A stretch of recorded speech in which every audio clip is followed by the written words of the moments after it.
Welcome back to the channel, Expedition PGH. In last week's video, you saw that we were attempting to take the new toy hauler up to Canada, and I was hoping to ride the BDR, but we had to turn around and unload the bike, but we went on our trip anyway. So I'm going to skip around a little bit in this video. We're going to start actually on the drive home because some pretty interesting things happened. Big thanks to everyone that's been liking and subscribing to these videos. Please keep that up. Like and subscribe and we'll be able to keep making more videos. Update, we're on the way home and we're outside of Buffalo, New York a little bit. So we've got several hours yet. And we decided to go to a scale and get our setup weighed. And come to find out, our tongue weight, we're at about 500 pounds. And so we decided we should check our tires. And the driver's side tire is like almost down to the metal on the inside. So before we have an issue, we're going to put the spare on and then hopefully be able to make it back home without any issues. The rest of the tires seem fine, but it's really unfortunate that the tongue weight is that heavy. And there's not much added to the trailer. It's just about stock, 500 pounds. I don't even know what we could do to lower that. So that's where we're at, and we're gonna change the tire now and try not to get rained on as there's remnants of the hurricane coming in. So I gotta hurry and get that tire off. Okay. Okay, let's see what we're dealing with.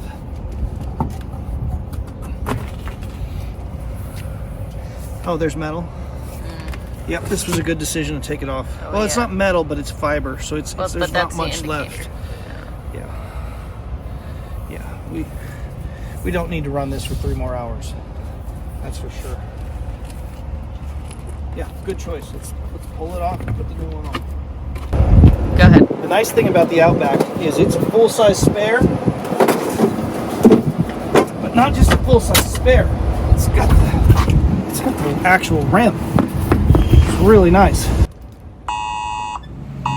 So we just missed the rain, the tire's on, and then I got a tornado warning. So apparently somewhere close there's been a tornado spotted, but we're not quite sure where that is yet. So we're going to try to get some more information before we continue, and hopefully the tornado is not headed this way. So there have been multiple confirmed tornadoes, and the path of the storm is headed right towards us. The heavy winds that are coming that we just saw on the news, we do not want to be with this trailer in heavy winds. Even, I don't want to be in gusts, let alone. So I think we either just wait it out here or close to here. I mean, I don't know what to do. What do semi-drivers do when a tornado comes? So what I typically do, You drive away from it, but you can't see anything right now. I think we should wait, because going east, well, the storm's moving east and north, but there's still pockets to the south, so... Hey, Suba, what are you doing? Suba, you're not supposed to be up here. I don't like waiting. Because it may have actually already sort of passed the rough stuff. But we probably shouldn't be under this in a tornado. No, so we'll go find a place to wait.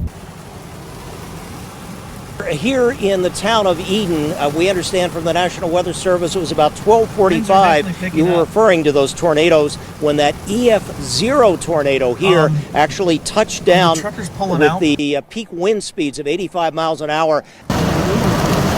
Google Map, your route may be affected by a tornado warning. Let's check the radar again.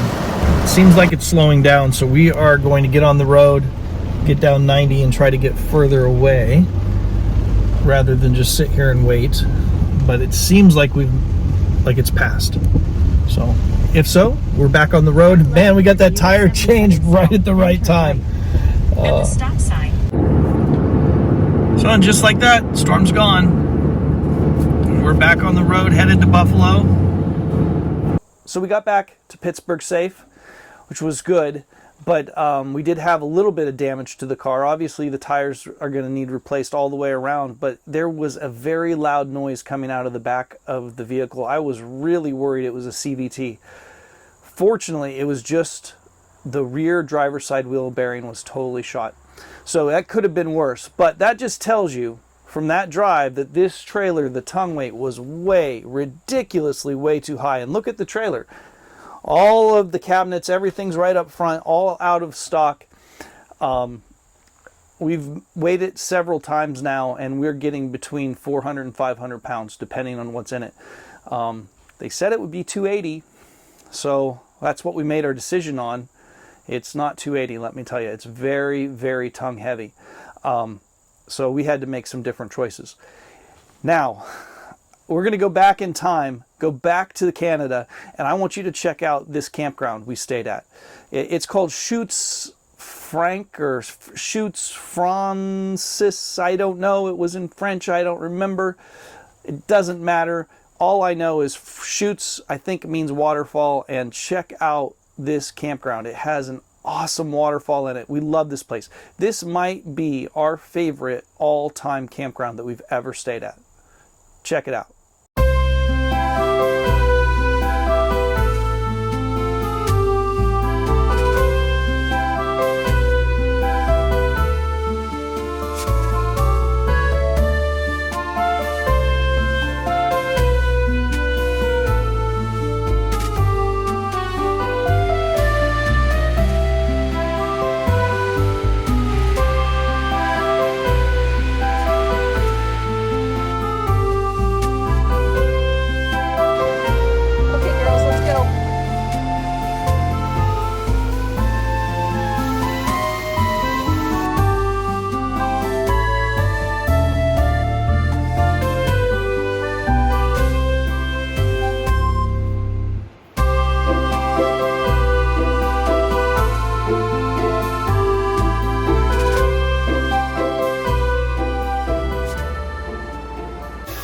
So it is a rainy day in a campground outside La Malbaie, and I am making brunch. It's a beautiful rainy day. I love rainy days. Dogs are sleeping, and I'm just enjoying it. Fans inside because of mosquitoes, but I'd rather be outside. Look at how cute this little camping doggy is. Oh yeah, and look at this happy one. You girls just love camping. Not, but... Okay, so we're getting on the tail end of our trip here. Things that have worked. These doggy beds have done good. Yep. My foam mattress, cutting it down from a tiered up, have done pretty well. Loving this full screen thing because we want to feel like we're tenting, but there's mosquitoes and it's warm, so we have the air conditioner on, which we love. Those are great things. Of course, we had the whole cooler drawer fail. So my garbage cans are in there, so that's kind of a little bit of a bummer. And then of course we have to charge our watch up there, and Yeah, that's sort of a... and the phone up there, because the chargers are up there. We're going to leave camp, just take the car, and we are going to go to these gardens, world famous gardens in fact, at a private residence. And I am not going to attempt to say the French name, but we'll get that name in there for you in the caption. You have to sign up quite a bit ahead of time. In fact, my wife got on to sign up the day registration opened, and she was 300th in the queue. It tells you the amount of popularity of folks wanting to come here. Our tour, we're out of English tour, so we're going to have a French tour. But they said that this year they're going to try to do things because they have so much interest from people that speak English. They are going to try to do some things that help us out.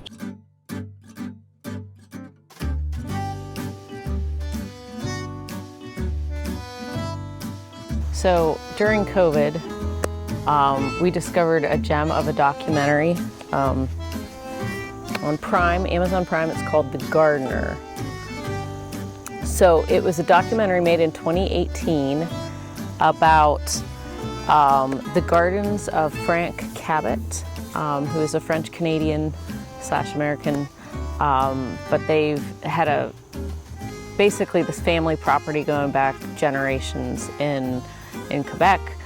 And this is all about these amazing gardens that he made. He was not a trained landscape architect, but it was just, the whole thing was fascinating. So Amazon Prime, The Gardener, check it out. And that's why we went there. And then also on Amazon, you can get the book called The Greater Perfection, which was him talking about all the gardens and how he came up with things and all of that. But it's still a private residence. The family owns it. He has since passed, but every so often, or I should say every year, they open up certain weekends and you can get tickets if you are lucky enough to go and see these amazing lands.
As I've gotten older, I've been getting more into flowers and landscaping. My mom was big into it, but I think what captures everyone with this garden is the fact that it was like built individually in pieces by his inspiration and with the input of some others too. And so as you're walking through the garden, it's like you get into different worlds.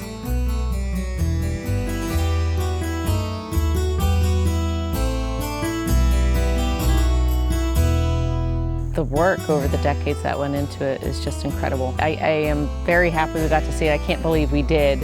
And hopefully maybe we'll be able to go again, but it's honestly a place that it would be lovely if you could just spend a week there, which isn't possible unless you're with the family.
And this concludes our tour of Quatre-Vents. I think it means the four winds. What a beautiful garden. We just had such a great time. Well, we're going to go back in time again. We first stopped in Montreal for the day, took a few pictures, had dinner with the dogs.